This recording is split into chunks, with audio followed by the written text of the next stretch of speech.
सबसे पहला आप ये वाला साउंड इफेक्ट सुनो, फिर ये वाला सुनो। तो सिंपल आपको सबसे पहले अपना क्रोम ब्राउजर पे आना है। क्रोम ब्राउजर पे आने के बाद आपको ऊपर सर्च का ऑप्शन दिख रहा होगा, यहाँ पे सर्च पे आपको माई इंस्टेंस लिखना है। माई इंस्टेंस, आप लोग स्पेलिंग देख लो माई इंस्टेंस की, आप लोग को ये सर्च करना है। फिर यहाँ पे आप लोग को पहला वाला ऑप्शन दिख रहा होगा माई इंस्टेंस का, लाल बटन जैसा दिख रहा होगा, इस पे क्लिक करना है।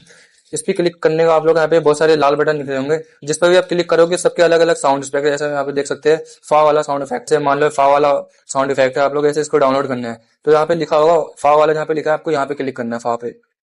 फिर फा पे क्लिक करने का आप लोग को नीचे स्क्रॉल करना है, यहाँ पे दिखा होगा डाउनलोड MP3, यहाँ पे लिखा है डाउनलोड MP3, तो आप लोग इस पे क्लिक करना है। फिर यहाँ पे डाउनलोड अगेन पे क्लिक करना है।